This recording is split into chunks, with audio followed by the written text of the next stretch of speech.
So implementation specialist அப்படின்னா நான் பாரத பிரதமர் நரேந்திர மோடி அவர்கள் தான் பார்க்குறேன். நான் சொல்றது உலக வரலாற்றிலேயே இருக்கக்கூடிய இந்த சிங்குலாரிட்டி அப்படின்னு சொல்லுவாங்க. ஸோ அந்த மாதிரி தலைவர்கள் வந்து ரொம்ப ரொம்ப கம்மி. ஸோ முஸ்தபா கேமல் டர்க்கியோடைய ஃபவுண்டிங் ஃபாதர், அதே மாதிரி லீ குவான் யூ, அப்புறமா டேவிட் பென் குரியன், இவங்களோட வரிசையில் தான் நான் வந்து இவர் மோடி அவர்களையும் நான் பார்க்குறேன்.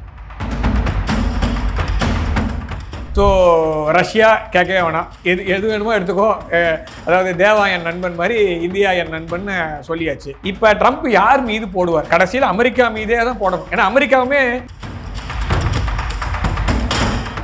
காம்படிஷன் ஹெல்த்தியாக இருந்தால் நல்லது. நீங்கள் பெப்சி கோக்கை மாத்திரம் பேசிட்டு இருக்கீங்க, இங்கே இருக்க காலிமார்க்கை விட்டோமே. ஸோ மொபைல் ஃபோனில் எதுவுமே இந்தியாவிலேருந்து ஒன்றும் இல்லை, சிம் கார்டு மாத்திரம் தான் உண்டு அப்படின்ற மாதிரி, நம்பர் மாத்திரம் தான் உண்டு, சிம் கார்டு இந்தியாவுக்கு, மற்றபடி எல்லாம் வெளிநாட்டுக்கு தான். எதிர்கட்சியெல்லாம் ஏன் அமெரிக்காவோட கையெழுத்து போடலன்னு கேட்டுருக்காங்க. போட்டா முடிஞ்சு போச்சுங்க விவசாயம், ஓகேவா? நோயோட பிறக்கும் 30 வருஷம் கழிச்சு ஜெனடிக்கலி மாடிஃபைடு திங்க வந்தா.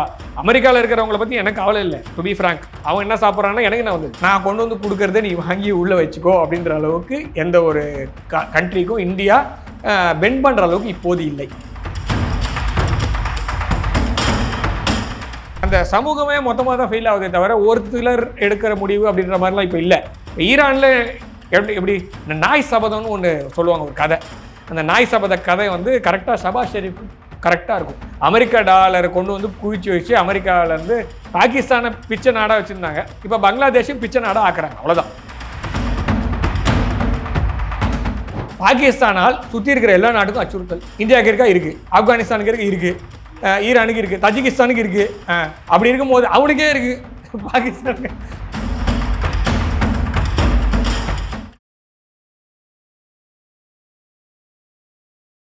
இளைய பாரத நேயர்களுக்கு வணக்கம். இன்னைக்கு நம்ம நேர்களில் நம்ம சிறப்பு விருந்தினர் Jio political analyst Ganeshkumar sir அவர்கள் தான். சார் வணக்கம். வணக்கம். இந்தியாவும் யூரோப்பிய யூனியனும் வந்து ஃப்ரீ ட்ரேட் அக்ரிமெண்ட் வேறு இப்போ போட்டிருக்காங்க, மதர் ஆஃப் ஆல் டீல்ஸ் அப்படின்ற மாதிரி அவங்க சொல்கிறாங்க. ஸோ இதனால் வந்து அமெரிக்காவுக்கு மிகப்பெரிய பாதிப்பு உண்டாக வாய்ப்புகள் உண்டா? நீங்கள் சொன்ன டாலர் ரேட்லாம் கம்மியாக வாய்ப்புகள் இருக்கு. கண்டிப்பாக அதுதான் பிரச்சனையே. இதுக்காக இவர் ட்ரம்ப் அவர்கள் எதற்காக வந்து இவ்வளோ கஷ்டப்படுறாரு அப்படின்னா, போன வருஷம் செப்டம்பர் மாதம் மோடி, பாரத பிரதமர் மோடி அவர்கள் பிரேசில் போனார். அங்கேருந்து தான் நம்ம வந்து இந்த இதை வாங்கி நம்ம தலைமை ஏற்கிறோம், பிரிக்ஸு. அப்போ வந்து போகும்போது அங்கே லுலா வந்து என்ன சொல்கிறார் அப்படின்னா, நாம் ஏன் வந்து மற்ற நாட்டோடைய கரன்சியை நம்ம ஊருக்குள் நம்மளால ஜெல் ஆகிட்டோம், இந்த 10 நாடுகள் நம்மளோட கரன்சிலே பண்ணலாமா, எதுக்கு வேற ஒருத்தனுக்கு நம்ம வந்து அவன் கரன்சியை ஓட்டி நம்ம எதுக்கு வண்டி ஓட்டணும்னு கேட்குறாரு. அதுக்கப்புறமா தான் இந்த ட்ரம்ப் எல்லாம் பண்ணுறது, இந்த டாரிஃப் அப்படின்னு ஆரம்பித்தது எல்லாமே அப்புறமா தான். அதுக்கு முன்னாடி வரைக்கும் லைட்டாக பேசிகிட்டு இருந்தார். ஆனால் வந்து ரொம்ப தீவிரமாக இம்ப்ளிமெண்டேஷன் பண்ணியே தீர்வேன்னு சொன்னது எல்லாமே லுலாவோட பேச்சுக்கு அப்புறமா தான். இந்த பிரிக்ஸ் நாடுகள் அதுக்கு முன்னாடியே ரஷ்யாவில் நடந்த போதே பார்த்தீங்கன்னா யூனிட் அப்படின்னு ஒரு கரன்சியை வந்து கொண்டு வரலாம்னு சொல்லி வேணுன்ட்டு லீக் அவுட் பண்ணாங்க, சில இமேஜஸ்லாம் லீக் அவுட் பண்ணாங்க. அதை வந்து லுலா வந்து கேரி அவுட் பண்ணார். ஸோ இந்த மாதிரி நம்ம பண்ணலான்னு பேசுறதுக்கு அப்புறமா தான் இவர் வந்து எல்லாரும் மேலேயும் உனக்கு 100, உனக்கு 200, அதில் நல்ல மீம்ஸ் எல்லாம் கூட உனக்கு எவ்வளோ அப்படின்ற மாதிரி. ஸோ அப்படி போயிட்டு இருந்தது. ஸோ இங்கே ப்ராப்ளம் வந்து அவங்களால ஒத்துக்க முடியல. ஸோ இந்த மாதிரி டாலரை வெப்பனைஸ் பண்ணது உங்களோட, இப்போ டாலர் கெட்டதானா, டாலர் ஒரு 100 ஆண்டு காலம் உலகத்தை ஓடுறதுக்கு அதுதான் கரன்சியாக இருந்தது. ஸோ ஆனால் அந்த டாலரை வெப்பனைஸ் பண்ணது நீங்கள் எதுலேருந்து அடிக்கிறீங்கன்னே தெரியல, எவ்வளோ கடன் உங்களுதில் இருக்குன்னு தெரியல. உங்கள் கடன் டாலரில் இருக்குது, எங்கள் கடனும் டாலரில் இருக்குது.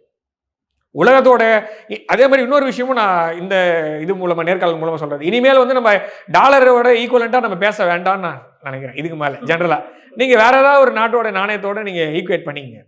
ஸோ பழகிப்போம். Welcome to the new normal. So நான் வந்து இந்த கோவிட் போது நியூ நார்மல் வரவேற்கிறோம்னு சொன்னாங்க. இல்லை மாஸ்க் போடுறது, 5 அடி தள்ளி நிற்கிறது, அதுக்கு முன்னாடிலாம் ரொம்ப பேசி ஏன் நான் தள்ளி நிற்கிறேன்லாம் பேசும்போது இது நியூ நார்மல்னு சொன்னாங்க. அதே மாதிரி நம்ம ஏன் வந்து டாலருக்கு நிகரான அப்படின்னு நம்ம போனோம், இனிமேல் அது மாறப்போகிறது ஆல்ரெடி அது. ஸோ அப்போ இங்கே ப்ராப்ளம் வந்து எப்போ ஆரம்பிக்குது, அந்த பிரிக்ஸ் கூட்டமைப்பு. புட்டின் அவர்கள் ரீசெண்டாக சொல்லும் போது சொன்னார், கரெக்டான சமயத்தில் கரெக்டான டைமில் அந்த பேட்டன் வந்து இவர்கிட்ட போகுது, இப்போ என்ன மோடி அவர்கள்கிட்ட போகுது, இந்தியா கிட்ட கரெக்டாக போகுதுன்ட்டு. ஸோ இம்ப்ளிமெண்டேஷன் ஸ்பெஷலிஸ்ட் அப்படின்னா நான் பாரத பிரதமர் நரேந்திர மோடி அவர்கள் தான் பார்க்குறேன். சொல்வது யாருக்கும் எளிய அறியவனவாம், சொல்லிய வண்ணம் செயல். ஸோ அதை யார் செய்யணும், எல்லாம் சொல்லிட்டு போயிடுவான். ஸோ எல்லாமே ஒரு 100 வருஷம் மாற்றி சொல்லிட்டே இருங்க. ஏதாவது ஒன்று நடந்துடும். ஒன்று என்ன பண்ணுவாங்க, இப்போ ட்ரம்ப் மாதிரி மாறு தட்டிக்கிட்டு பார், நான் நீங்கள் சொன்ன நடந்துச்சு பார், நான் இந்தியா இந்த ரஷ்யா கிட்ட ஆயில் வாங்கக்கூடாதுன்னு சொன்னேன், நிறுத்திட்டாங்க. இந்தியாவே நிறுத்துற ஐடியாவில் தான் இருக்காங்க. நம்மளே ஃபாசில் ஃபியூயல்ஸ்லேருந்து நம்ம வந்து நியூக்ளியர் ஃபியூயல் போகிறோம், அப்புறமா விண்ட் எனர்ஜி இருக்குது, சோலார் எனர்ஜி இருக்குது, இந்த மாதிரி நிறைய இருக்குது. ஸோ அந்த மாதிரி நம்ம மாற்று எரிசக்திக்கு நம்ம போகிறோம், எத்தனால் போகிறோம். அப்போ கண்டிப்பாக குறைக்க தான் போகிறோம். ஆனால் ட்ரம்ப் அவர்கள் என்ன சொல்கிறார், நான் சொல்லி தான் இருக்கிறேன். அந்த மாதிரி 100 டிஃப்ரெண்டான விஷயத்த சொல்லி வச்சு ரெக்கார்ட் பண்ணி வச்சுப்போம், ஏதாவது ஒன்று நடக்கும். அதை வச்சு நான் சொன்னேன். அந்த மாதிரி இல்லாமல் இதை வந்து நான் சொன்னதை நான் செய்வேன் அப்படின்னு சொல்றத செஞ்ச ஒரு சில பேர், நான் சொல்றது உலக வரலாற்றிலேயே இருக்கக்கூடிய இந்த சிங்குலாரிட்டி அப்படின்னு சொல்லுவாங்க. ஸோ அந்த மாதிரி தலைவர்கள் வந்து ரொம்ப ரொம்ப கம்மி. ஸோ முஸ்தபா கேமல், ஐ மீன் அட்டாடர்க்குன்னு சொல்லுவாங்க, டர்க்கியோடைய ஃபவுண்டிங் ஃபாதர். அதே மாதிரி லீ குவான் யூ, அப்புறமா டேவிட் பென்கூரியன், இவங்களோட வரிசையில் தான் நான் வந்து இவரை மோடி அவர்களையும் நான் பார்க்குறேன். ஸோ அந்த மாதிரி இருக்கக்கூடிய ஒரு தலைவர் தான் இப்போ வந்து பிரிக்ஸோடைய தலைமை இருக்குது நம்மக்கிட்ட. ஸோ அதனால் நீங்கள் சொல்கிற மாதிரி அந்த பிரிக்ஸ் கரன்சி வந்து நம்ம பேப்பரில் பார்த்தோம்ல, இந்த வருஷம் மேபி எண்டில் நம்ம கையிலேயே பார்ப்போம். அப்படி பார்த்தோன்னா நான் சொன்னது தான், டாலருக்கு நிகராக பார்க்க வேண்டாம், யூனிட்டுக்கு நிகராக பார்த்துட்டு போவோம். சிம்பிள், அவ்வளோதானே. Okay sir. இப்போ ஃப்ரீ ட்ரேட் அக்ரிமெண்ட் இப்போ நம்ம இந்தியாவும் யூரோப் யூனியன் போடும்போது இப்போ யூரோப் யூனியன் மேலே வந்து ட்ரம்ப்புக்கு கோவம் வராது? கண்டிப்பாக. அதான் நம்மளை சொல்லி நடந்துகிட்டு இருந்த பைக்குள்ளேயே என்ன திடீர்னு போய் இந்தியாவோட போட்டானுங்க அப்படின்ட்டு. இப்போ நம்ம கூட ஃப்ரீ ட்ரேட் அக்ரிமெண்ட்டு வெறும் யூரோப்பியன் யூனியன் மாத்திரம் போடலை. இங்கே பிரச்சனை என்னன்னா, உலக நாடுகள் அனைத்துமே இந்தியாவோட ஃப்ரீ ட்ரேட் அக்ரிமெண்ட் போடுறதுக்கு தயாராக இருக்கிறார்கள். ஆல்ரெடி போட்டாச்சு. நான் சொல்றது யூகே போட்டாச்சு, யூஏஇ, ஸோ அப்புறமா வந்து இவங்க யூரோப்பியன் யூனியன் போட்டாச்சு, ஆஸ்திரேலியா பேச்சுவார்த்தை போயிட்டு இருக்கு, நியூசிலாந்து பேச்சுவார்த்தை போயிட்டு இருக்கு. ஸோ எனக்கு தெரிஞ்ச வரைக்கும் மேஜர் ஆப்பிரிக்கன் யூனியன் ரெடியாக தான் இருப்பாங்க இதெல்லாம் வந்துருச்சுன்னா. ஸோ ரஷ்யா கேட்கவே வேணாம், எது வேணுமோ எடுத்துக்கோ, அதாவது தேவா என் நண்பன் மாதிரி இந்தியா என் நண்பன் சொல்லியாச்சு. ஸோ அப்படி போயிட்டு இருக்கும் போது இப்போ ட்ரம்ப் யார் மீது போடுவார்? கடைசியில் அமெரிக்கா மீதே தான் போடணும். ஏன்னா அமெரிக்காவுமே இன்னொரு சைடில் பேசிட்டு இருக்காங்க, ஃப்ரீ ட்ரேட் அக்ரிமெண்ட் இந்தியாவோட வருமா, அமெரிக்காவுக்கும் இந்தியாவுக்கும் வருமா அப்படின்னு கேட்டால் நான் சொன்ன மாதிரி தான், எல்லாரையும் பேன் பண்ணிட்டு கட்சியில் தன்னைத்தானே பேன் பண்ணிடுவார். இந்தியாவோட ஒரு பக்கம் கையெழுத்து போடுவார், இந்தியாவோட ஃப்ரீ ட்ரேட் அக்ரிமெண்ட் கையெழுத்து போட்டு, இன்னொரு பக்கம் வந்து ஃப்ரீ ட்ரேட் அக்ரிமெண்ட்டை இந்தியாவோட போட்டதுக்காக யூஎஸ்ஏக்கு நான் வந்து 100% வரி விதிக்கிறேன்னு போட்டால் தான் உண்டு. ஏன்னா இன்னொரு கான்ஸ்பிரசி தியரி வேற ஓடிட்டு இருக்கு, யூஎஸ்ஏ வேறவான், யூஎஸ் வேறவான். ஸோ U.Sன்னு ஒன்று தனியாக இருக்குதான், யூஎஸ். அதாவது இந்த கான்ஸ்பிரசி தியரி மாத்திரம் வந்து எல்லையே கிடையாது, ஸோ எண்டே கிடையாது, உங்களுக்கு எண்டு கார்டே போட முடியாத மாதிரி யூஎஸ்ஏன்றது தனி, U.S அப்படின்றது தனியாக. ஸோ அதனால அது மாதிரி ஒரு அப்போ வந்து யூஎஸ்க்கு யூஎஸ்ஏ வந்து 100% வரி போடுமா அப்படின்னு அவர் தான் சொல்லணும். ஆக மொத்தத்தில் இந்தியாவுக்கு எல்லா நாடுமே ஒரு நட்பு நாடு தான். இந்தியா வந்து ஒரு சாஃப்ட் பவர், இந்தியா வந்து ஒரு கோல்டன் பீகாக், இந்தியா வந்து ஒரு யானை அப்படின்னு சொன்னால் யானை வந்து சும்மா போயெல்லாம் யாரையும் எதுவும் பண்ணாது. ஆனால் ஏதாவது பிரச்சனை வந்துச்சுன்னா எவனாக இருந்தாலும் தூக்கி போட்டு மிதிக்கும். சரியா? அதே தான், அதாவது ஒரு சிம்பாலஜிக்கலி சொல்லும் போது ஒவ்வொரு நாட்டுக்கும் ஒரு சிம்பிள் சொல்லுவாங்க. ஸோ கழுகு என்ன பண்ணுமோ நீங்களே முடிவு பண்ணிங்க. ஸோ இந்தியா வந்து யானை, சைனா வந்து டிராகன், ரஷ்யா வந்து கரடினா டோன்ட் போக் த பேர்னுவாங்க. கரடி சும்மா தான் படுத்துருக்கோம், நீ போய் குத்திட்டு கரடி வந்து அடிக்குதுன்னா கேட்கக்கூடாது, ஜெலன்ஸ்கியை தான் கேட்கணும். ஸோ என்ன பண்ணியிருக்காருன்னு சொல்லிட்டு. ஸோ இங்கே ப்ராப்ளம் வந்து எல்லா நாடுகளுக்குமே அவங்களுடைய வளர்ச்சி தேவை, அவங்களுடைய நாட்டு மக்களுக்கு வளர்ச்சி தேவை, அந்த நாட்டு மக்களுக்கான தேவைகளை பூர்த்தி செய்யக்கூடிய அளவுக்கு நட்பு வட்டாரம் பெருசுபடுத்தணும். ஸோ இந்தியா வந்து it is a very big democratic country. First democracy இருக்குது. இப்போ ட்ரம்ப் மாதிரி எனக்கு இதுக்கு சம்மந்தம் இல்லைன்னு சொல்ல முடியாது. முன்னாடி இருந்தவங்கலாம் எனக்கு தேவையில்லை, நான் சொல்கிறது தான் அப்படின்னு சர்வாதிகாரமாக எதாச்சியாக நான் வந்து நான் பண்ண மாட்டேன், அப்படி நான் பண்ணுவேன் அப்படின்னு சொல்ல மாட்டேன். இங்கே பண்ண மாட்டாங்க, இந்தியாவில் பண்ண மாட்டாங்க. ஸோ அப்படி இருக்கும்போது, அதுவும் இல்லாமல் மோடி அவர்களுடைய ஆட்சி கீழ் இது கண்டிப்பாக நடக்க போகிறதில்ல. ஓகேவா? ஸோ அப்படி இருக்கும்போது எல்லா நாடுகளும் இந்தியாவோடு ஒப்பந்தம் செய்வ விருப்பம் தான் காட்டுவார்கள்.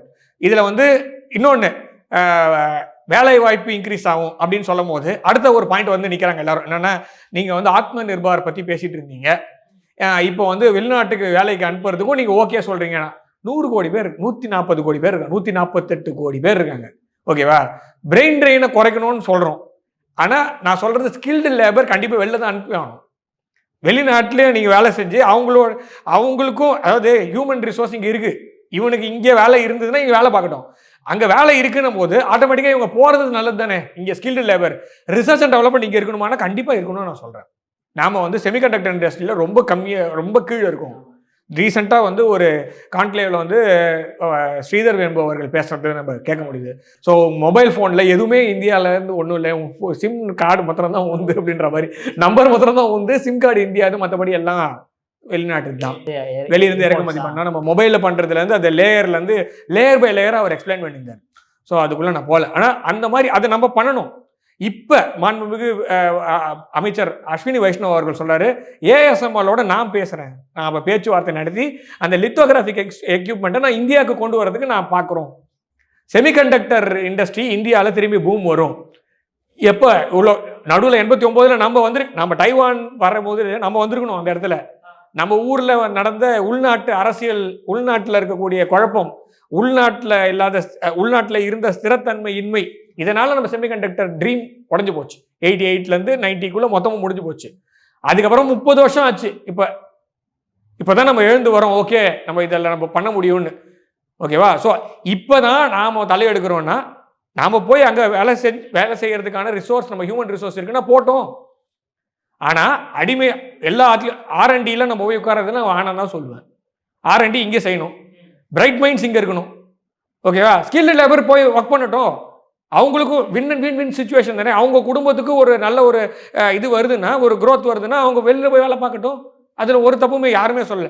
ஆத்ம நிர்பாருக்கு இப்போ நீ பேட் பண்ணுறேன். ஆமாம், நான் ஆத்ம நிர்பார் நான் இன்றைக்கும் சப்போர்ட் தான் பண்ணுறேன்.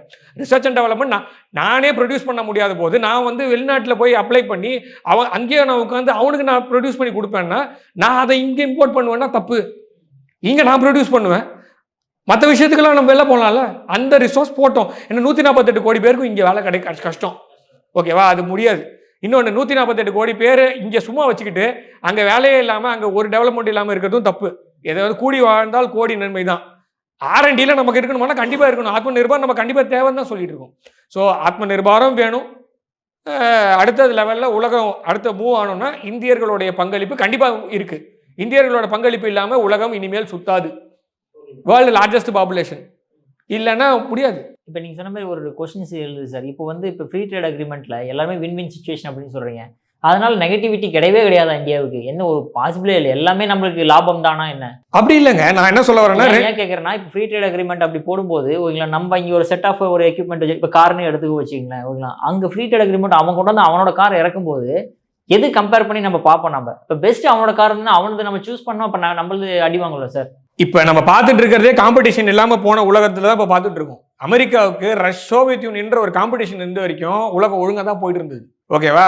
காம்படிஷன் 1990 உடஞ்சு போனதுனால நான் தான் ஒரே ஆள், நான் சொல்றது மாத்திரம் தான் சட்டம், யூனிபோலாராக போனது தானே இவ்வளோ ஒரு நேரம் பேசிட்டு இருக்கோம். ஸோ காம்படிஷன் வேணுமா வேணாமா? எல்லாத்துலேயுமே வேணும் காம்படிஷனு.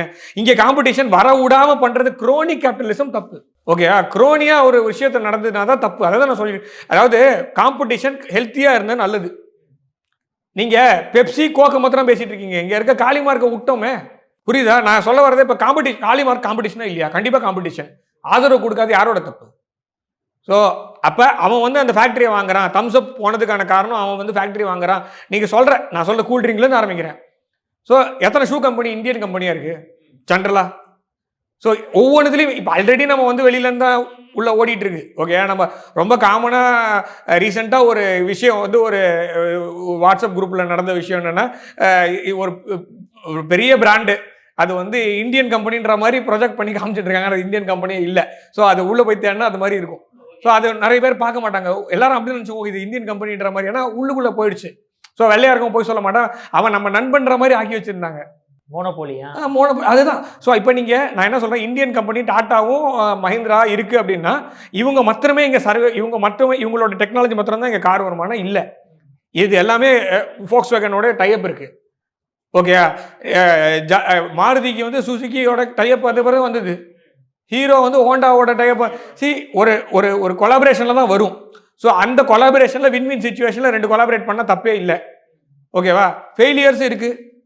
இப்போ நான் சொன்னதே ஃபெயிலியர் தான். நம்மளோட உள்நாட்டு உற்பத்தி ஒன்றுமே இல்லையே. கூல் ட்ரிங்க்ல பன்னீர் சோடா நான் லாஸ்ட்டாக அந்த பாட்டிலில் குடிச்சு ரொம்ப நல்லாச்சு. ஸோ அது குட்டியாக ஒரு பாட்டில் காமிக்கிறாங்க. அந்த பாட்டிலில் குடிக்கிறதுக்கு எனக்கு மனசு இல்லை. பிளாஸ்டிக் டப்பா அது 10 ரூபாய்க்கு இருக்குது. அது எனக்கு மனசு இல்லைன்றதுனால பாட்டிலில் இருக்கிற பன்னீர் சோடா இல்லை.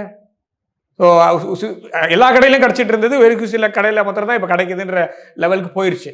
ஸோ இப்போ உள்நாட்டில் நீங்கள் காம்படிஷன் வரும்போது அப்போ அவனும் தரத்தை உயர்த்தணும். வெளியிலேருந்து வரக்கூடிய அந்த நல்ல விஷயங்கள் நம்ம வாங்கலாம்ல. ப்ரைஸிங் கண்டிப்பாக உங்களால் அவனுடைய ப்ரைஸிங்க்கு நம்மளால் ஏற்ற முடியாது. அவனும் அதே மாதிரி நம்மளோட ப்ரைஸிங்க்கு அவனோட பொருளை விற்க முடியாது.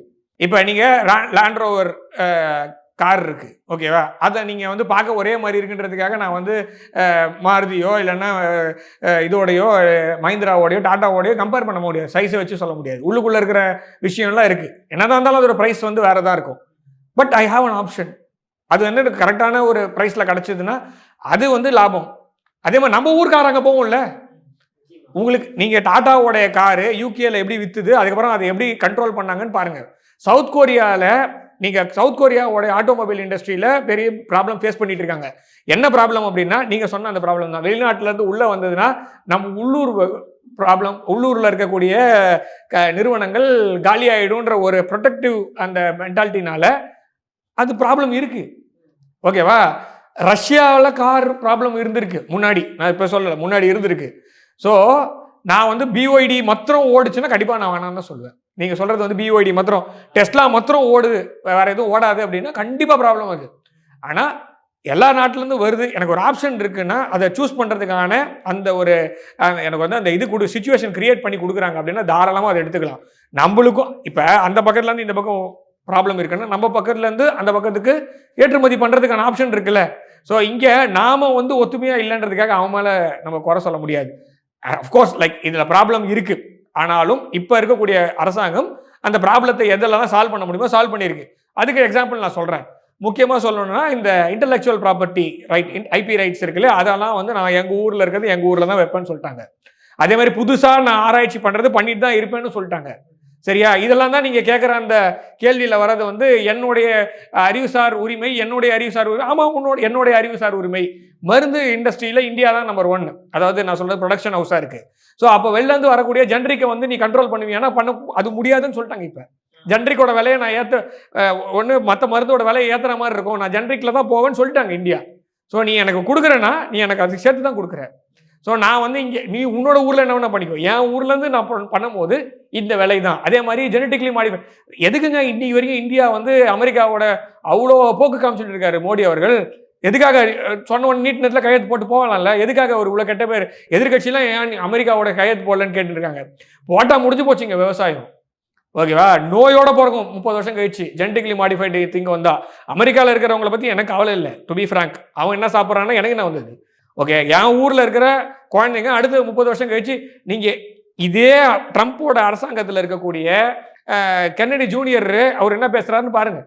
அவர் வந்து வேக்சினில் ப்ராப்ளம் இருக்குது, அவர் அந்த ஊரில் இருக்கக்கூடிய சோத்தில் ப்ராப்ளம் இருக்குன்னு அவர் சொல்கிறாரு. ஏங்க உங்கள் ஊரில் உங்களுக்காக ஓட்டு கேட்டாருங்க, உங்களுடைய இதில் இருக்கார் அவர், உங்களுடைய கட்சியில் இருக்கார் அவர். அவரே சொல்கிறாரு எங்கள் ஊரில் பிரச்சனைன்னு, அந்த பொருளை கொண்டு வந்து எங்கள் ஊரில் கொட்டுவியா? ஸோ அதுக்கெல்லாம் இந்த கவர்மெண்ட் ஒத்துக்கணும், ஒத்துக்காது. இனிமேலும் ஒத்துக்க போகிறதில்ல, இது வரைக்கும் ஒத்துக்கல, இனிமேலும் ஒத்துக்க போகிறதில்ல. ஜிஎம் முடியாதுன்னு சொல்லிட்டாங்க, ஓகேவா. ஸோ அந்த மாதிரி நம்ம வந்து எந்த விஷயத்தில் அடித்து வாங்கணுமோ அந்த இடத்துல அடித்து நான் முடியாதுன்னு சொல்லிடுவோம். ஸோ இதில் வந்து நீங்கள் கேட்ட ஆபத்தே இல்லையா, எல்லாமே ஒரே பார்க்க அழகாக இருக்கேன்னா அப்படிலாம் இல்லை, அழகு தான் ஆபத்து, ஓகேவா. ஸோ அந்த அழகில் இருக்கிற ஆபத்தை எப்படி எடுக்கணும்னு இந்தியாவுக்கு தெரியும். ஸோ அதை ஒழுங்காக எடுத்துகிட்டு இருக்காங்க. ஸோ அந்த மாதிரி தான் ஒரு டீல் சைன் பண்ணுறமே தவிர இது வந்து நீங்கள் கேட்குற அதாவது ஜென்ரலாக வெளியில் பேசிக்கிற மாதிரி ஓகே எல்லாத்தையும் திறந்த வீட்டில் நுழைய விட்டு அந்த மாதிரி கண்டிப்பாக கிடையாது. ஃப்ரீ ட்ரேட் அக்ரிமெண்ட் அப்படின்றது வந்து தலையில்லாத வர்த்தகம் தான். அதாவது எல்லாத்தையும் வா அப்படின்ற மாதிரிலாம் கிடையாது. எந்தெந்த இதில் செக் வைக்கணுமோ அதே மாதிரி காம்படிஷன்லாம் வந்து கரெக்டாக காம்படிட்டிவ் இதெல்லாம் இருக்குது, இண்டெக்ஸ்லாம் இருக்குது, அதெல்லாம் இது பார்த்துட்டு தான் நம்ம வந்து எந்த சைனா கிட்டேருந்து நம்மளை காப்பாற்றி கொடுத்ததே இதே நரேந்திர மோடி அவர்களுடைய அரசாங்கம் தான், நன்றி சொல்லணும், ஓகேவா. நிறைய விஷயங்களை பேன் பண்ணாங்க. அதே மாதிரி ஈவன் செயலிகளை என்ன ஒரு நல்ல ஒரு கேள்வி கேட்டாங்க, டிக்டாக்கை பேன் பண்ணால் சைனா படுத்துருமான்னு இன்னி வரைக்கும் கேட்டுட்டு இருக்காங்க. எங்களுக்கு வந்து அதை அலோவ் பண்ணுங்க. அமெரிக்காவால் பண்ண முடியாத விஷயத்த இந்தியா செய்தி காட்டுது. இந்த பக்கம் இன்ஸ்டாகிராம் இருக்குது, நான் இல்லைன்னு சொல்ல, இந்த பக்கம் அந்த பிரச்சனையோட சேர்த்து இந்த பக்கம் இருக்குது, இந்த பக்கம் கோல வச்சுருக்காங்க. ஸோ இதையும் நம்ம கண்ட்ரோல் தான் பண்ணணும். ஆரம்பத்துலேருந்து நான் சொல்லிட்டு இருக்கேன், இந்தியா செயலிகள் விஷயத்தில் ஜாக்கிரதையாகவும், அடுத்த இந்தியா வந்து இந்தியாவுடைய செயலியை அறிமுகப்படுத்துவதிலும் முனைப்பு காட்டணும். நரேந்திர மோடி அவர்களுடைய அரசாங்கம் மட்டும்தான் இப்போ வந்து ஓஎஸ் வேணும்னு சொல்லி முடுக்கி விட்டுருக்காங்க. ஆப்ரேட்டிங் சிஸ்டம், நான் சொல்ல சிஸ்டமு மொபைலு ரெண்டுத்துக்கான ஆப்ரேட்டிங் சிஸ்டம் வேணும்னு நம்ம ஸ்ரீதர் வேம்பு சார் சொன்ன அதே இது விஷயத்தில் ஓஎஸும் இருக்குது. இது உலகத்துக்கே இருக்குது. ஆனால் சைனாவாவது பரவாயில்ல, பைடுன்னு ஒன்று வச்சுருக்காங்க, ஓகேவா, ஏதோ ஒரு ஓஎஸ் வச்சுருக்காங்க. நம்ம அது கூட இல்லை. ஸோ நம்ம ஆண்ட்ராய்டோ இல்லைன்னா iOS தான் போனால் விண்டோஸ் தான் இருக்குது. பாஸ்ன்னு ஒரு ஓஎஸ் இருக்குது, ஆனால் எத்தனை பேர் அதை யூஸ் பண்ணுறாங்க, எத்தனை பேர் லினக்ஸ் யூசர்ஸாக இருக்காங்க தெரியாது. ஸோ இது சொன்ன மாதிரி அமெரிக்கா வந்து இந்த மாதிரி விஷயங்களை வந்து பேன் பண்ணாங்கன்னா, லைக் யூடியூப் ஆகட்டும், ஃபேஸ்புக் ஆகட்டும், நீங்க சொன்ன மாதிரி இந்த ஓஎஸ் ஆகட்டும், இதெல்லாம் பேன் பண்ணாங்கன்னா அப்புறம் இந்தியா அதான் சொல்றேன். இது வந்து நம்ம போகணும். இது இப்போ ரஷ்யாவுக்கு இந்த ப்ராப்ளம் வந்தது. நயாரா அப்படின்னு ஒரு ஆயில் கம்பெனி இருக்கு. அந்த ஆயில் கம்பெனி வந்து மல்டிநேஷனல் கம்பெனி எல்லா நாட்டிலையும் இருக்கு. ரஷ்யன் கம்பெனின்றதுனால அவங்க மேலே பொருளாதார தடை கொண்டு வந்தாங்க. அதில் நிறைய கிளாஸஸ்லாம் இருந்தது இல்லை. அதில் one of the class windows, Microsoft விண்டோஸோட ப்ராப்ளம் இருந்தது. அதுக்கப்புறமா அவங்க வந்து லினக்ஸ் பேஸ்டு ஓஎஸ்க்கு மாறினாங்க. ஸோ ஆமாம், லினக்ஸ் பேஸ்ட் ஓஎஸ்க்கு மாறினாங்க. அதை தான் நான் ஜென்ரலாக என்னோட மாணவர்கள்கிட்ட கூட சொல்கிறது என்னென்னா, நீ முதல்ல ஓஎஸ் ரெடி ஆகிக்கும். ஒரு நாள் திடீர்னு உன் மேலே திணிச்சாங்கன்னா அன்றைக்கி உன்னால் நானாக ரெடி ஆகுதுன்றது ஒன்று, இன்னொருத்தன் என் மேலே திணிக்கிறதுன்றது ஒன்று. எனக்கு வேறு வழி இல்லை, அதனால அதை யூஸ் பண்ணுறேன்னு சொல்கிறது வந்து நம்மளுக்கு அசிங்கம். ஓகே, என்னைக்கா இருந்தாலும் ஒரு நாள் இது நடக்கும் அப்படின்னா ஒன்று நீ புதுசாக கிரியேட் பண்ணு, இல்லை ஆல்ரெடி இருக்கிற ஆல்டர்னேட் ஆப்ஷன்ஸை யூஸ் பண்ணிக்கோ. ஓகேவா? ஸோ அந்த மாதிரி ஏதாவது ஆஃபீஸ்னா ஏன் மைக்ரோசாஃப்ட் ஆஃபீஸ் போகிறீங்க, ஸோ இருக்குது, லிப்ரே ஆஃபீஸ் இருக்குது, அப்பாச்சி இருக்குது, அது மாதிரி ஏதாவது ஒன்று ஓப்பன் சோர்ஸில் போங்க. ஸோ எதெல்லாம் சாங்ஷன்ஸ் பண்ண முடியுமோ அதுக்கு போங்க. ஸோ அதனால் நீங்கள் சொல்கிற அந்த காம்படிஷன் வந்து கண்டிப்பாக இருக்கணும். இருந்தால் தான் வளர்ச்சின்றது வரும். ஓகேவா? ஒரு எதிர்ப்பு, இப்போ நம்ம 2 பேர் ஒரே தாட்டில் இருக்கணும்னா நம்ம இந்த இடத்துல பேசவே வேண்டாம். ரொம்ப சிம்பிளாக சொல்லணும்னா, நீங்கள் உங்களோட பாயிண்டில் கரெக்டு, நான் என் பாயிண்டில் கரெக்டுன்னு, ஓகே நீங்கள் பாட்டு பேசிக்கோங்க, நான் பேசிக்கலான்னு சொல்லி ஏந்து போயிடலாம். இங்கே அப்படி கிடையாது. என்னுடைய தப்பு இருக்குது, உங்களுடைய தப்பு இருக்குது, 2 பேரும் பேசி ஒரு இடத்துல ஒரு முடிவுக்கு வரும். அதுதானே ஒரு விவாதம் நடக்கிறோம். அதே மாதிரி தான் ஒரு டீலுன்னும் போது வின் சுச்சுவேஷன்றது. அப்போ வின் அப்படின்னும் போதே 2 பக்கமும் ஏதோ பிரச்சனை இருக்குன்னு அர்த்தம். அப்போ தான் இந்த பேச்சுவார்த்தையும் நடக்கும். ஓகேவா? ஸோ ஏதாவது ஒரு இடத்துல நாம் விட்டு கொடுப்போம், ஏதாவது ஒரு இடத்துல அவங்க விட்டு கொடுப்பாங்க. 2 நாட்டு மக்களுக்கும் எந்த பிரச்சனையும் இல்லாத அளவுக்கு தான் இந்த டீல் புஷ் ஆகுமே தவிர, நான் கொண்டு வந்து கொடுக்கறத நீ வாங்கி உள்ளே வச்சுக்கோ அப்படின்ற அளவுக்கு எந்த ஒரு கண்ட்ரிக்கும் இந்தியா பெண்ட் பண்ணுற அளவுக்கு இப்போது இல்லை. சார், அதே மாதிரி இப்போ நீங்கள் எப்பவுமே சொல்லியிருப்பீங்க, பங்களாதேஷில் எலெக்ஷன் நடக்கிறதே வந்து ரொம்ப கஷ்டமான விஷயம் தான். ஏன்னா அவ்வளோ ப்ராப்ளம்ஸ் அங்கே போய்கிட்டு இருக்கு. ஏன்னா யூனிஸ் தொடரணும் அப்படின்ற மாதிரி. பட் ரீசன் வித்தின் 10 days 12 daysல வந்து எலெக்ஷன் நடக்கிற மாதிரில சார் அங்கே தெரிய வருது. நிறைய கட்சி வைப்பாங்கன்னு நினைக்கிறேன். ஏன்னா இப்போ நாளையிலேருந்து அங்கே வந்து ஸ்ட்ரைக் நடக்க போகுது. நாளையிலேருந்து இன்னொரு இன்ஃபர்மேஷன் எடுத்துக்கங்க. நாளையிலேருந்து பங்களாதேஷில் அந்த மில்லுலாம் இருக்குல்ல, அந்த மில்லு, அந்த இண்டஸ்ட்ரி வந்து டெக்ஸ்டைல் வந்து இண்டஸ்ட்ரி வந்து நாளைக்கு ஸ்ட்ரைக் ஆரம்பிக்கிறாங்க. February 1 strike. எதுக்காகனா, இந்தியாவிலிருந்து வாங்க எந்த ஒரு பொருளையும் வாங்கக்கூடாது, நான் தலைகீழாக தான் குதிப்பேன் அப்படின்னு அவங்க குதிக்கிறாங்க. சரி, ஆரம்பிக்குது. ஸோ அது வந்து அமைதியாக போகும்னு எனக்கு தோணலை. ஓகேவா? நான் இப்போவும் சொல்கிறேன், பங்களாதேஷில் நடந்ததுனாலும் நிறைய பேர் எல்லாருக்கும் கர்ச்சீப் கொடுத்து பேரளவில் ஒரு எலெக்ஷன் நடத்துமே தவிர, அது வந்து அனௌன்ஸ் பண்ணலாம். இப்போயே கூட பண்ணிடுங்க. நான் டேரெக்டாகவே சொல்லிடுறேன், இதில் வந்து வேறு யார் இருப்பா, அநேகமாக வந்து நம்ம அங்கே அவர் தான் இருப்பார், வேறு யாரும் சான்ஸே இல்லை. ஏன்னா இங்கேருந்து யாரும் போக போகிறதில்ல. அதாவது இந்தியாவில் இருக்கும் தஞ்சம் புகுந்த யாரும் அங்கே அலோவ் பண்ண போகிறதில்லை இப்போதைக்கு. அதே மாதிரி அவருடைய மகனும் இப்போதைக்கு சேர்த்துக்க போகிறதில்லை. ஸோ அனௌன்ஸ் தானே பண்ண போகிறீங்க, பண்ணி இங்கே எதுக்கு எலெக்ஷன்லாம் கண்டக்ட் பண்ணி பணத்தை வேஸ்ட் பண்ணிட்டு இருக்கீங்க? அமெரிக்காவின் ஆதரவு பெற்ற வேட்பாளர், அதுக்கு மேலே வேறு என்ன வேணும்? ஆமாம், வேறு என்ன? ஸோ அப்படி இந்தியாவுக்கு வேணாம் அப்படின்னா கண்டிப்பாக அமெரிக்காவோட ஆதரவு இருக்க தானே செய்யும். அப்படி இருக்கும்போது ஆட்டோமேட்டிக்காக அவருக்கு அமெரிக்காவோடைய பிளெஸிங்ஸ். ஜெய்சங்கர் போய் மீட் பண்ணிட்டு வந்தாரே சார், நம்ம பேசணும்னு சொல்கிறேன். அது வந்து அப்புறமா பின்னாடி பேசுறதுக்கு என்னவோ அது தேவையான விஷயங்கள்ல நம்ம, அதான் நான் அன்றைக்கே சொல்லும் போது தான் சொன்னேன். ஸோ இது வந்து பின்னாடி அவர் வந்து அதிபராக தேர்ந்தெடுத்தா அப்போ நம்ம பேச்சுவார்த்தை நடத்துவதற்காக என்னவோ அதை பண்ண போகிறோம்.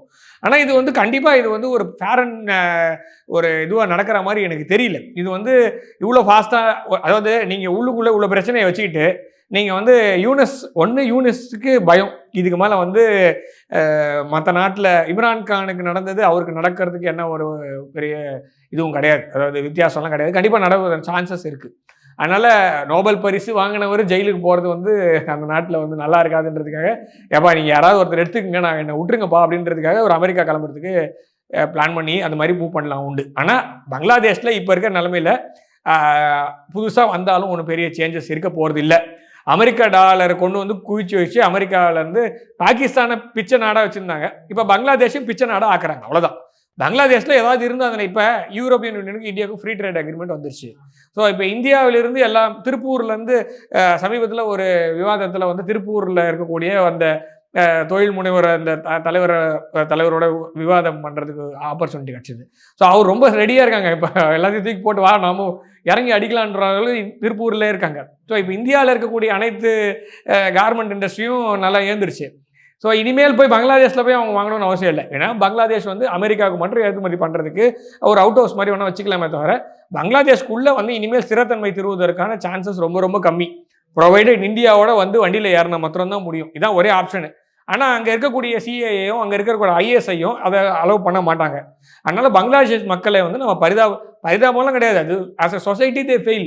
எல்லா இடத்துலையுமே அந்த சமூகமே மொத்தமாக தான் ஃபெயில் ஆகுதே தவிர ஒரு சிலர் எடுக்கிற முடிவு அப்படின்ற மாதிரிலாம் இப்போ இல்லை. இப்போ ஈரானில் எப்படி ஆஸ் அ சொசைட்டி மொத்தமாக சேர்ந்து தான் அந்த ரெஜிம் பின்னாடி நிற்குது. பங்களாதேஷில் அதே ஸ்கேலில் தான் நான் வைப்பேன். So as a society they fail. அவ்வளோதான். அவங்க மொத்தமாக நிற்கிறாங்க ஒன்றா. என் நாட்டை நான் ஆண்டுப்பேன்னு.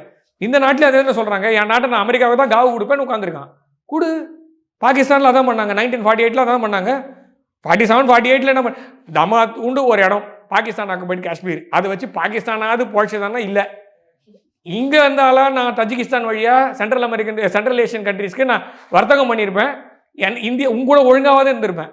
ஸோ அந்த பீஸை பிடிங்கி அவங்ககிட்ட கொடுத்து அவனையும் உருவிட விடாமல் என்னையும் மேலே போடாமல், அதாவது நார்தன் சைடில் வந்து எனக்கு எந்த ஒரு பார்டரையும் க்ளோஸ் பண்ணி விட்டு இந்த அமக்கெல்லாம் யார் பண்ணிட்டு இருக்கா?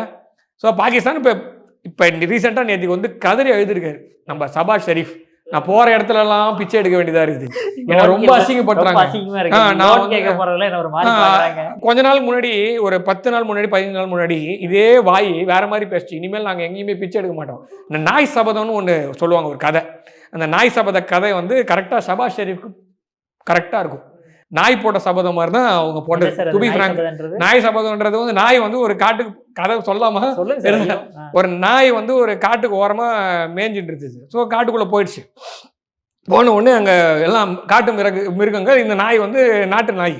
ஸோ உள்ளே போன உடனே என்ன பண்ணுறதுன்னு தெரியல. அப்படியே ஒரு மாதிரி ஏதோ அப்படியே போய் தேடிக்கிட்டே இருக்கு. அங்கே ஒரு சிங்கம் வந்து ஒரே பாய்ச்சலில் பாஞ்சு ஒரு மானை அடிச்சிருச்சு. அடித்த உடனே நாய்க்கு ஒரே ஒரு சந்தோஷம். என்னடா இந்த மாதிரி தான் நம்ம இனிமேல் அடித்து சாப்பிடணும். நம்மளும் வந்து ஒரு பெரிய விலங்கு, நாம் வந்து சிங்கம் மாதிரி இனிமேல் வேட்டையாடி தான் சாப்பிடணும். இல்லைன்னா நம்ம சாப்பிடவே கூடாது, இனிமேல் பொறுக்கியோ பிச்சை எடுத்தால் சாப்பிடக்கூடாதுன்னு முடிவு வந்துருச்சு நாய். ஸோ அப்படியே பார்க்கும்போது ஒரு சின்ன முயல் ஒன்று வந்து நோஞ்சான ஒரு முயல் வந்தது, பார்த்து அடிச்சிடுச்சு. ஸோ அதை சாப்பிட்டுட்டு ஓரளவு பாரு நம்மளும் வேட்டையாடுறோம்னு சொல்லிட்டு காட்டு ஓரமாக அப்படி இருந்தது. ஒரு நாள் திரும்பி ஒன்றும் கிடைக்கல. ஒரு 2-3 நாள் எதுவும் கிடைக்கல. நாட்டுக்குள்ளே வந்துருச்சு. நாட்டுக்குள்ளே வந்த உடனே இது வேட்டையாடி தான் சமைக்கணும்னு சாப்பிடணும்னு முடிவு பண்ணிடுச்சு. எதுவுமே இல்லை, எதுவும் கிடைக்கல. நோஞ்சானா ஆயிடுச்சு. ஒரு 3 நாள் அப்படியே படுத்துட்டு இருக்கும் போது அந்த குப்பை தொட்டி பக்கத்தில் படுத்துட்டு இருக்கு, ஏதாவது கிடைக்குமான்னு பார்த்துட்டு இது சபதம் வேறு போட்டிருக்கேன், நான் தான் சிங்கம் இல்லை அடுத்ததுன்ட்டு. அப்போ வந்து பக்கத்து வீட்டிலேருந்து ஒரு இலை வந்து அந்த குப்பை தொட்டியில் விழுந்த உடனே கீழே இந்த படுத்திருந்த நாய் அப்படியே ஒரே ஜம்பாக எகிரி குப்பை தொட்டியில் குச்சிதான். இதுதான் நாய் சபதம். ஸோ அந்த மாதிரி தான் நான் இனிமேல் எந்த இடத்துலையும் பிச்சை எடுக்க மாட்டேன். விமானத்தை விற்று நாங்கள் வந்து ஆயுதம் கொள்முதல் பண்ணுறதுலேருந்து கோதுமை கொள்முதல் பண்ணுற வரைக்கும் எல்லாமே நான் வந்து நானாக செய்வேன்னு சொன்ன பாகிஸ்தான் அதிபர் சபாஷ் ஷெரீஃப் நேத்தி கதறி அழுது இனிமேல் வந்து அந்த எகிரி குப்பை தொட்டி உள்ள குதிச்சிருக்காரு. அவ்வளோதான். இதை சொல்கிற வருத்தமாக தான் இருக்குது ஒரு நாட்டோட தலைவர்னு. ஆனால் இதுதான் ஃபேக்ட். ஏன்னா 10 நாள் முன்னாடி நீங்கள் பேசின பேச்சு அந்த மாதிரி, இந்தியாவை நீங்கள் நடத்தின விதம் அந்த மாதிரி. ஸோ இந்தியாவை நடத்துகின்ற விதம், இது மேல் நடத்த போகின்ற விதம், Pakistan was, is and will be a failed state. இதுதான் என்னோட பாகிஸ்தானை பற்றி உங்கள் ஒப்பீனியன் என்ன கேட்டால் இதுதான். ஏன்னா this is what they are. So அப்படி தான் இருக்கும். அவங்க கூட நம்ம பேச முடியாது. ஸோ அந்த மாதிரி இருக்கக்கூடிய பாகிஸ்தானை உருவாக்கியது தான் இந்த ஆங்கிலோ அமெரிக்கன் வெஸ்டர்ன் கண்ட்ரீஸு. ஒரு பக்கம் வந்து சைனா, இன்னொரு பக்கம் organisation of Islamic cooperation countries எல்லாமே சேர்ந்து என்ன பண்ணிருக்காங்கன்னா, ஒருத்தனுக்கு கொடுக்க முடியாத அளவுக்கு திரும்ப வாரி வழங்கினீங்கன்னா இப்படி தான் பிச்சைக்காரனாக இருப்பான். அதோட ப்ரூஃப் தான் பாகிஸ்தான்.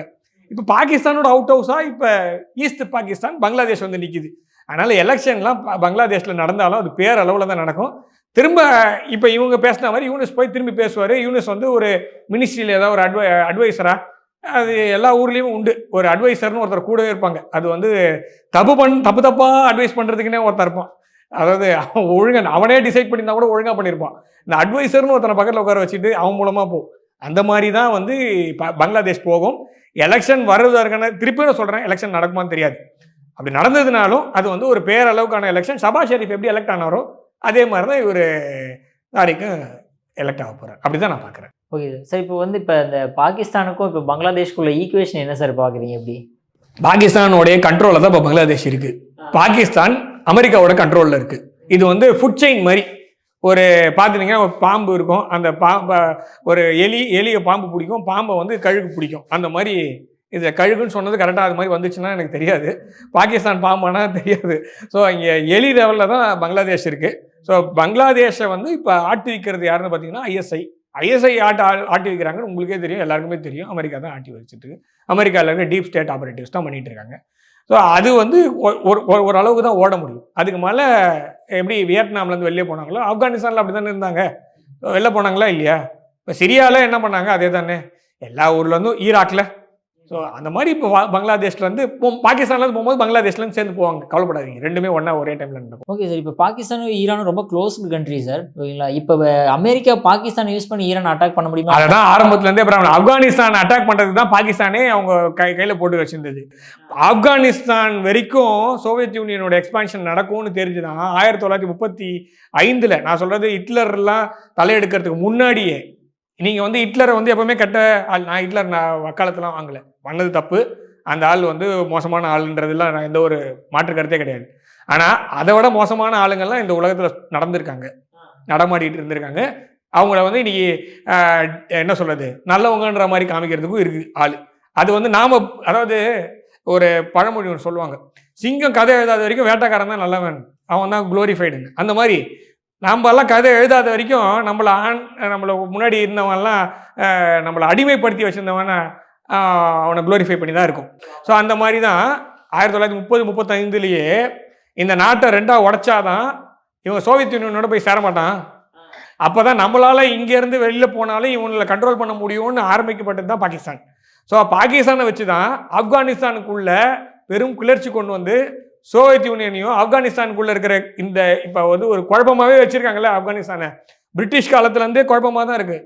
ஆப்கானிஸ்தான் முதல்ல போனது பிரிட்டிஷ்காரன், அதுக்கப்புறமா அப்புறமா அந்த மக்களே ஆட்சி பண்ணுறாங்க, அவனை தீவிரவாதின்ட்டாங்க. அதுக்கப்புறமா சோவியத் யூனியன் உள்ள வரும்போது சோவியத் யூனியனுக்கு எகெயின்ஸ்டாக பாகிஸ்தான்லேருந்து தான் அவங்களுக்கு வந்து இந்த போர்ப்படை எல்லாம் தயாரித்து எல்லாம் அனுப்பி வச்சு பாகிஸ்தான் மூலமாக மட்டுமே ஆப்கானிஸ்தானை சோவியத் யூனியனை காப்பாற்றுகிறேன்னு சொல்லி அதில் சொல்லிட்டாங்க. நான் அகைன் சோவியத் யூனியனுக்கு சப்போர்ட் பண்ணல, சோவியத் யூனியனுக்கு புட்டினே சப்போர்ட் பண்ண மாட்டார். ஓகேவா? ஸோ அதுதான் விஷயம், அதான் ஈக்குவேஷன். ஓகேவா? ஆனால் பாகிஸ்தான் எப்படி இருக்குது, இப்போ ஆப்கானிஸ்தான் கூட எழுந்து வந்துடும் போல இருக்கு, ஆனால் பாகிஸ்தான் குட்டி சேவராக தான் இருக்கும். ஓகேவா? அதுக்கு காரணம் என்னென்னா இவங்களை அப்படியே தான் வச்சுருக்காங்க. பாகிஸ்தானை அமெரிக்கா தன் கைவசம் வைத்திருக்கிறது. எது வரைக்கும் வச்சுருக்கோம், இந்த பிராந்தியத்தில் எல்லாரையும் நான் கண்ட்ரோலில் வைக்கிறதுக்காக ஒவ்வொரு இடத்துலையும் ஒவ்வொன்று விட்டு வச்சுருக்கு. ஸோ அவனா பாகிஸ்தானில் இருக்கிறவன் எவனும் அறிவு இருக்கிற மாதிரி எனக்கு தெரியல. இப்போதைக்கு இருந்ததுன்னா அவன் எழுந்தாலுமே இப்போ இம்ரான் கான் ஜெயிலில் போட்ட மாதிரி அடுத்து வர தலைவனு ஜெயிலில் தான் போடுவாங்க. ஸோ அந்த மக்கள் உண்மையிலே ஒரு விதத்தில் பார்த்தா பரிதாபத்தூர் நிலைமையில தான் இருக்காங்க. ஸோ அப்போ பாகிஸ்தான் எதற்காக ஆரம்பிக்கப்பட்டதுன்னு இந்த பிராந்தியத்தில் மேற்கத்திய நாடுகள், முக்கியமாக இப்போதைக்கு வந்து மேற்கத்திய நாடுகள் எல்லாம் நான் வந்து அவங்க கூட இருக்க போகிறதில்ல, இவன் நல்லா வேண்ட மாதிரி வெளியில் வராங்க. அதனால் இப்போ அமெரிக்காவோட கண்ட்ரோல் தான் பாகிஸ்தான் இருக்குது. பாகிஸ்தான் கண்டிப்பாக ஈரானுக்கு எதிராக அமெரிக்கா செய்யக்கூடிய அந்த ஆபரேஷனில் பாகிஸ்தான் கண்டிப்பாக வேலை இருக்குது. அடி வாங்குவாங்கன்னா வாங்குவாங்க, பாகிஸ்தான் அடி வாங்குவாங்க. அதனால தான் அந்த பக்கம் இருக்கிறவங்களாம் மூச்சினாங்க, எப்போ நாங்கள் கிடையாதுன்னா பாகிஸ்தான்லேருந்து இப்போ போகுது. இப்போ பாகிஸ்தான்லேருந்து தான் படை போகும், அந்த பக்கத்துலேருந்து படை போகிறது இல்லை. ஓகேவா?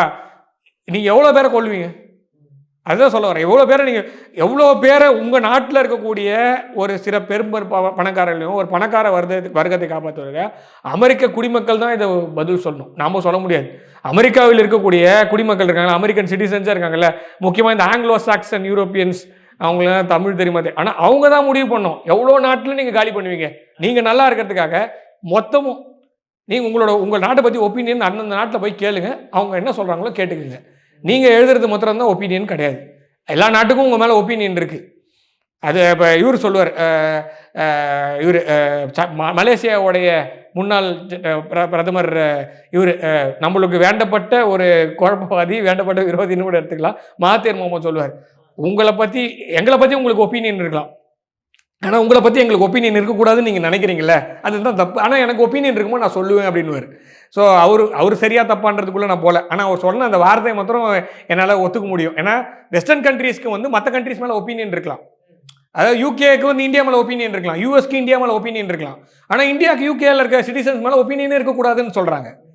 அவங்கள பொறுத்த வரைக்கும் இந்தியா வந்து ரொம்ப டர்ட்டியாக இருக்குது, இவங்க வந்து ட்ரெயினில் க்ரௌடடாக போகிறாங்க, நான் 140 கோடி பேர் இருக்கேன், அதனால் க்ரௌடடாக தான் போக முடியும்.